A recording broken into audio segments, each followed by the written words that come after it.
I would fail without God. My life would be drifting. Oh, like a ship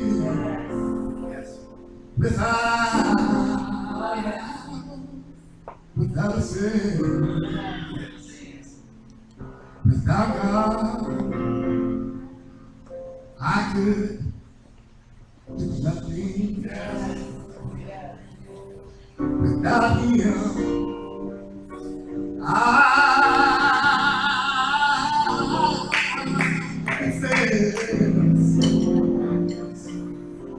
Without God, my whole life will be complete. Oh, like a ship without a sail. I've been through the storm and rain, but Lord, I made it. I've been through the storm, but Lord, I made it. I've been through the storm, yeah, and the rain. Oh, I made it. I made it. With God.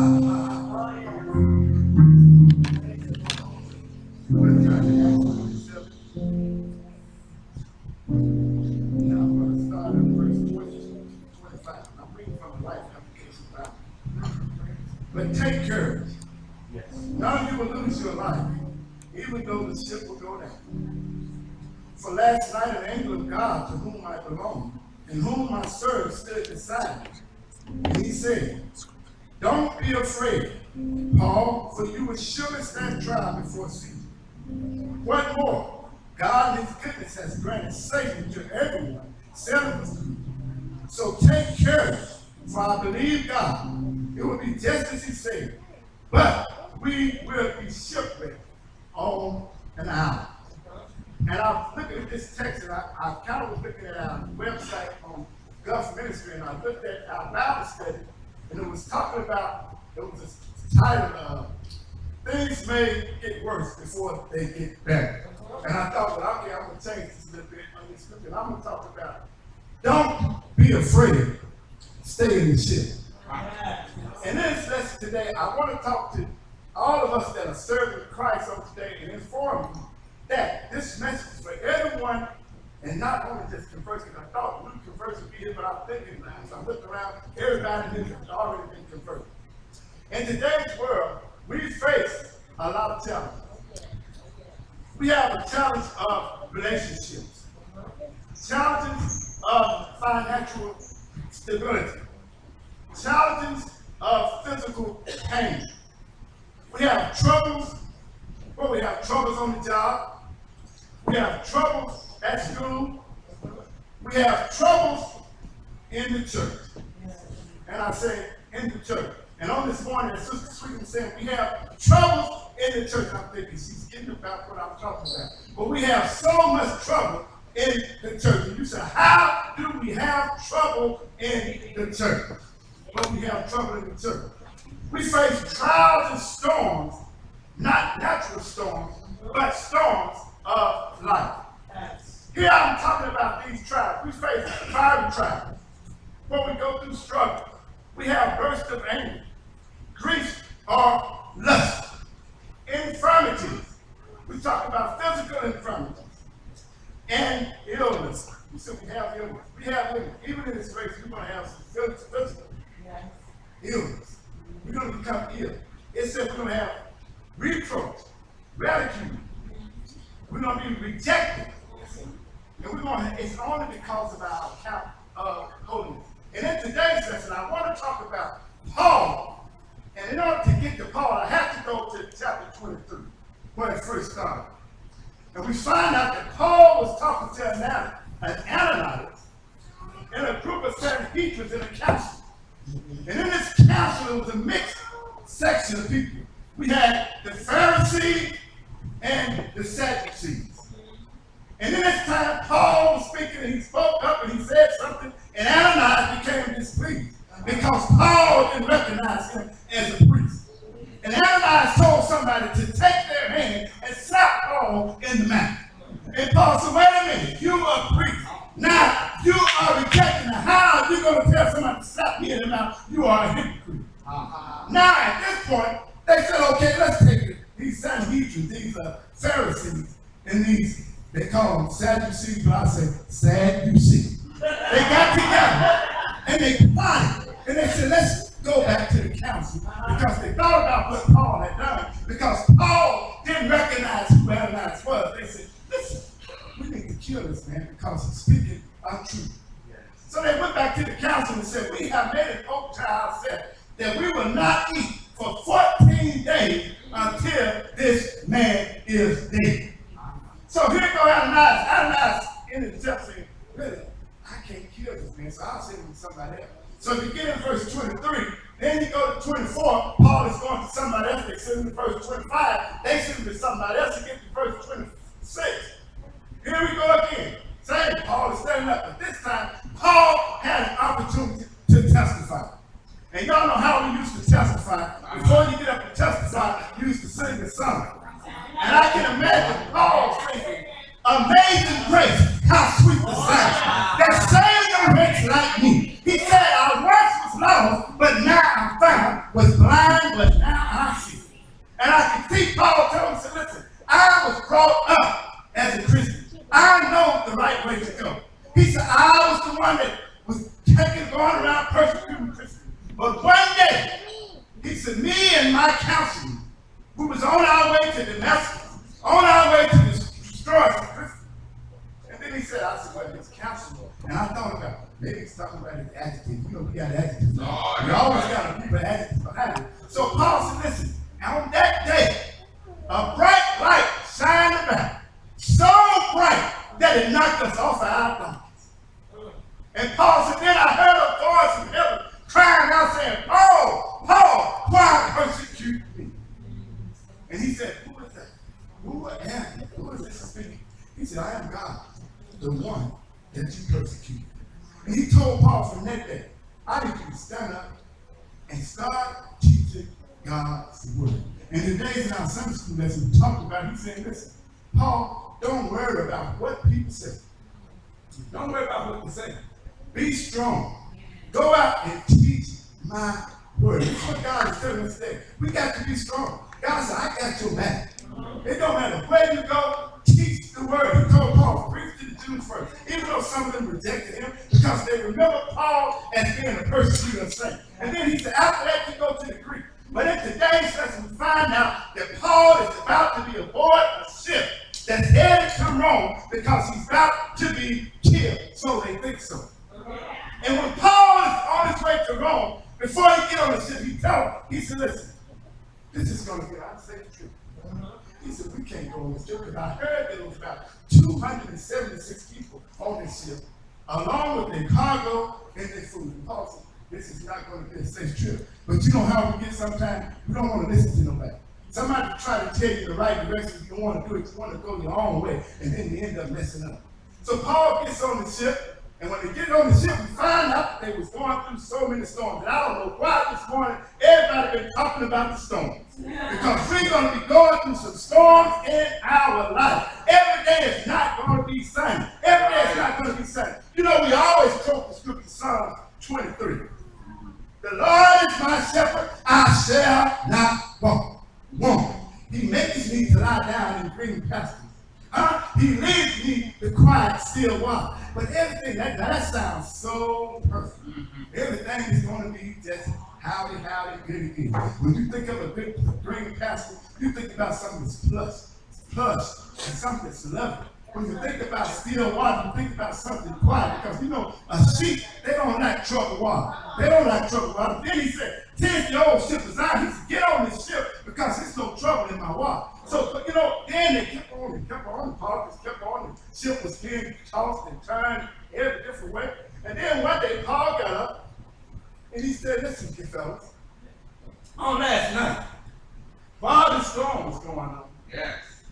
angel appeared to me from the God I serve and told me to tell you that not either one of you will lift the hair on your head. Nobody would die. And I can imagine these people looking at this man talking crazy now. We out here in the storm. You know, y'all hear about hurricanes, y'all hear about thunderstorms and all this. They was in a bad storm. And how they was trying to save themselves. They even took the little boats and put them down on the side saying we're going to escape from it. But you know, God had a plan. Yeah. God had a plan. Because first of all, he knew he had told Paul earlier. He said, Paul, preach my word. He said, I don't care where you go preaching, I'm not going to let any harm come against you. So Paul knew already, hey, I'm going to be ready. And sometime in our life, we have people that have prayed for you. When you weren't even right sense, you was out there living in the world saying, somebody prayed for you. I know my mama had to pray for me. Because some days I would get home at nighttime and I could hear her in there praying, saying, Lord, take care of my child. And you know, that's what Paul did. Paul, and people didn't realize, because Paul was on the ship, that's why they was going to be saved. Because God take care of his own. You know, you go to these jobs and you think that you talking about the job is going to shut down, everybody's going to lose their job. Then if you just get out and you start praying, and then they say, I wonder why they said the job was going to be closed. But God said, just because you are there. Some people don't, just because you are there. God sustained that job. So Paul kept on and kept on going. And I just really like Paul because of the person he was. After Paul was converted, he didn't shut down. You know, so many times we get saved and we get all holy and we don't say nothing to nobody. Paul, he was a bold man for God. And that's what God wants. He wants us to be bold. We got to stand up and be bold. Paul was bold. He didn't care who you talk to. He was just bold. He said so many times, you know, so many times, we get so sidetracked because of our troubles, because of us being rejected. You know, I don't care. I can witness somebody make it say, brother, I want to be there. But like they said this morning, we have to go on. We have to shake the dust off our feet and go on to the next one. You know, I kept saying this morning, so they just get in my text on that. They were talking about shaking the dust off your feet. When people reject you, you don't have to feel like you hadn't done that. You planted that seed right there. You planted that seed. And I just thank God. But listen, after they got on the ship and the ship was tossed and turned, and you know, he had already told them, don't be afraid, because God is going to take care of you. And then these guys, they still was trying to do stuff to save themselves. But then when they got closer to the shore, they decided to drop a line to see if they could still steer the boat. But the water was too shallow. And then they went a little further and they dropped it again and said, well, we still can't stop this boat. All of a sudden, they tried to, they looked at the island, they saw the island, they tried to turn this boat, and the boat hit a rock. And the boat shipwrecked. Now, when this boat shipwrecked, the captains told him, he said, listen, some of y'all may have to swim. But then, if you look at the lesson, how God said none of us was going to die. If you couldn't swim, he said, all I need to do is just grab a plank. Grab a plank and come and save you. And this is what God is telling us. Sometimes, you know, you may not make it in as a whole body. You might have to go as a trouble, just so you make it. You might have to go as an infirmity, just so you make it. You might have to go because you've been rejected sometimes, just so you make it. I don't care how you make it. Stay on the ship. Yeah. Don't be afraid. People might talk about you because you wear your dress down to your knees, because you got your sleeve down to your wrist. But stay on the ship. Yeah. I know sometimes we feel like just throwing in the towel, saying, Lord, you said you would be with me. But every time I turn around, something is going on. But I want to tell you something. Every time I turn around, he keep on blessing me. That's what I love Paul said. Listen, every time I've been through something, God, you've been there. You took me through this. You brought me through that. We sing that song, but do we really mean it? Do we really mean that God, you took me through this and you brought me through that? No time soon, something comes out. You already ready to give up.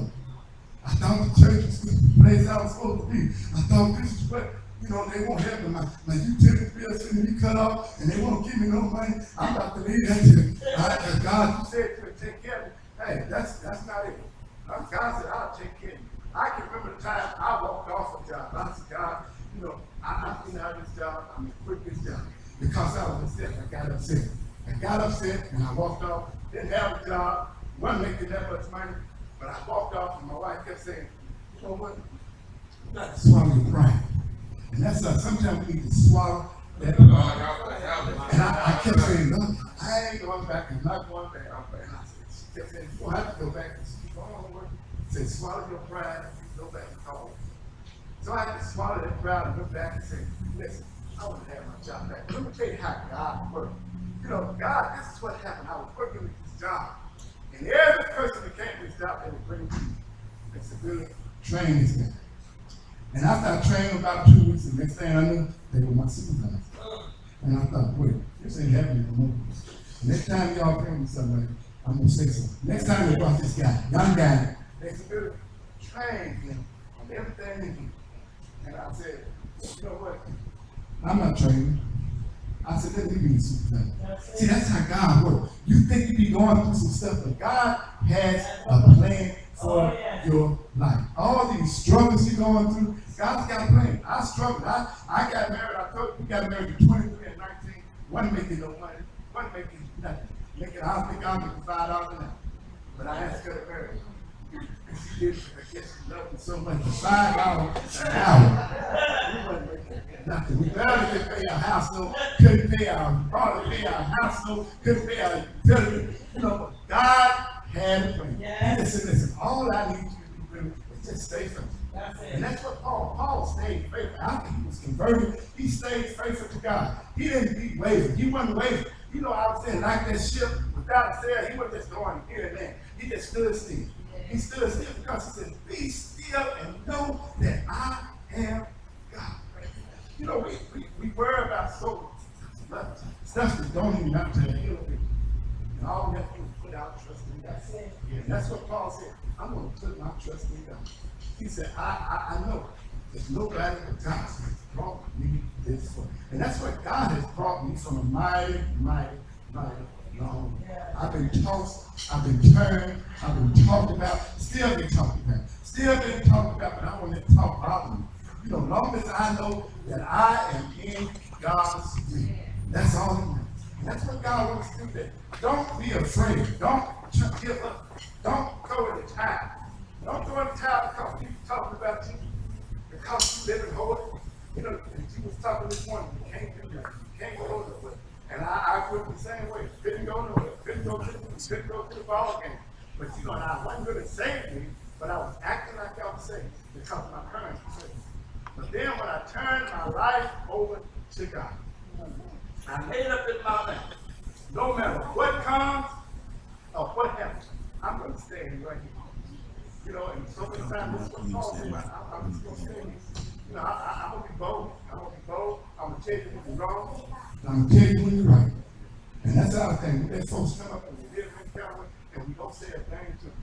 That's it. You know what? I'm going to let God do that. That's why God put us. That's our job. We have to tell people when they're doing wrong. When they're doing right. You know, we can praise them when they're doing right, but when they do wrong, we have to tell them, hey, that's the will of God. And that's what Paul said. Paul said, listen, I'm going to tell you. You're a liar, you're a hypocrite. And God don't like the hypocrite. God don't like the hypocrite. If you're a hypocrite, you know what? You might as well get off the ship. Because a hypocrite, a liar, you won't even tear in his sight. So if you're doing all that stuff, go on, jump off the ship. But if you want to see God, if you want to get the glory, all you have to do is stay on that ship. Don't get off the ship. It might trouble come, but don't get off the ship. Stay on the ship. Stand your ground. Stand your ground. Be holy. That's what we said we holy. That's right. We said we holy, we said we righteous. So if you say you're holy, stay on this ship. Live this life that we sing about. You sing about all these songs that I'm living holy.